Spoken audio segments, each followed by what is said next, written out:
Umupo na sa pwesto ang bagong manunungkulan bilang Regional Director ng Police Regional Office o PRO5 sa sinunang turnover ceremony sa Camp Simeon Ola sa Legazpi City nitong Martes, December 19.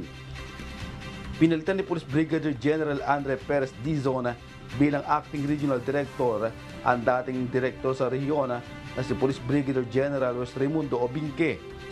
Dating direktor si Brigadier General Dizon ng Police Retirement and Benefits Services sa Camp Crame at dati ring nanungkulan bilang direktor sa Manila Police District. Tubong Prieto Diaz Sorsogon ang bagong Regional Director ng PRO5 at distinguished member ng Philippine National Police Academy Sandigan Class of 1994. Ang palitan ng posisyon ay bahagi ng reorganization ng pambansang pulisya na pinahayag ni PNP Chief Police General Benjamin Acorda Jr. nitong nakaraang December 8. Bahagi naman ng isusulong ng mga aktibidad ni Police Brigadier General Dizon ang pakikipag-ugnayan sa komunidad, gayon din ang pataasin pa ang moral ng pulisya sa Bicolandia. Ipapadagos na pa man po giraray so programa kan sa to yang mahal na chipindi so 5 focus agenda niya. Tapos po yung kay Sir Patrick yung sa moral and welfare ng mga tao lahat binibigyan niya po ng pagkakataon na makapag-lead ng mga unit, binibigyan niya ng pagkakataon na ma-enhance yung kanilang career, yung makapag-avail ng schooling.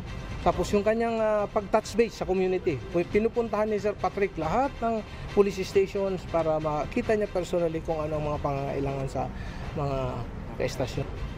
Isusubukan ta kundi kuman mahigitan sa performance ni Sir Patrick, at least mapantayan ko, okay na po ako doon. Kinilala rin bilang game changer si Police Brigadier General Dizon na naging kasangkapan sa mga developmental and implementing innovative programa sa organisasyon.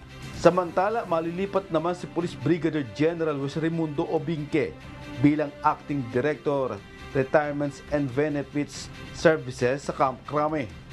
Halos 10 buwan na nanungkulan bilang Regional Director si Police Brigadier General Obinque sa PRO5. Ayon sa kanya, mas paigtingin pa ng PRO5 sa pamumuno ni Police Brigadier General Dizon ang pakikipag-ugnayan ng PNP Bicol sa Members Church of God International o MCGI sa mga community service sa Kabikulan. Isa yan sa napag-usapan namin ni General Dizon na we will continue strengthening the partnership with the MCGI upang sa ganun kung ano yung mga naumpisahan natin na partnership, we could gain and sustain the gains and the momentum na nag-umpisa natin.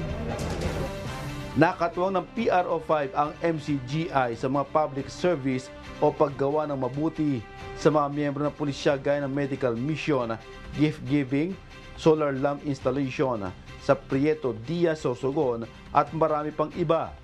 Si South Luzon Area Police Commander Lieutenant General Roderick Armamento naman ang kumatawan kay PNP Chief Police General Benjamin Acorda Jr. bilang panauhing padangal sa sinagawang turnover ceremony sa Camp Simeon Ola sa Legazpi City, Albay. Diyos ang aming sandigan, serbisyo publiko ang aming pinahahalagahan. Jerry Galicia, humahataw.